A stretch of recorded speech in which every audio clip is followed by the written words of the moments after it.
It's a banner. I mean, you think about Goodwill has been doing social enterprise for 100 years. There's been a lot of groups that do it, and I would make the case that if you pay a good wage, you're a social enterprise. You get people the day out to vote, you're a social enterprise. You invest in the community, you're a social enterprise. There's plenty of social enterprises. This is just a new word to describe an idea, but I think it's a word that will attract more to the idea. I think social enterprise is doing business to solve community problems in my book. And so it can come from the nonprofit world when nonprofits move into business for the sake of either earning money that then gets plowed back in, or for the purpose of that the business itself is helping solve those community problems. Maybe it's spelling it out a little bit more, but when I'm looking at the tenets of what are the commonalities of social enterprise, social responsibility is one of them, and I think that's inherent in that we cannot be continuing to deplete and destroy the environment around us.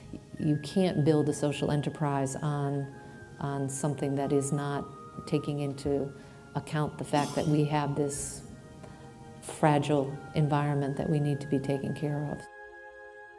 Right from the beginning, I thought the power of small business, the energy, the innovation, somehow needs to be connected with lifting up those who are the most in need in our community. Now, what's interesting, though, and this is very important to understand, this is a global phenomenon. And in fact, in the UK, where there is a minister of the third sector, a cabinet-level minister, they're looking to generate between 8 and 10% of their GNP over the next 20 years with social enterprise, and are investing heavily in what they feel is a dynamic part of their economic rebuild. So again, this is not just the United States, whether it's microcredit, social enterprise, the powerful reuse of capital is something that I think is capturing the imagination of individuals and companies and governments around the world.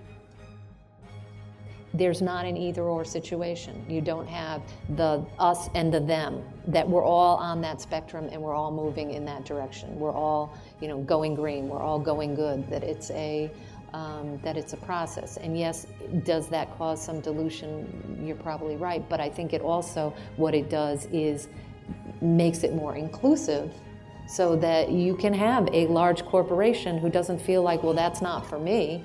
They can say, okay, well, what are we doing on this spectrum? How can we move the needle? And that's a good thing. What we're talking about here is one of the great economic liberations in the history of the world. And what we're talking about, social enterprise, is, I believe, the crowbar that will open the door to what will be, and again, an amazing rush of ingenuity, exciting economic opportunity, and again, real political shifts in America.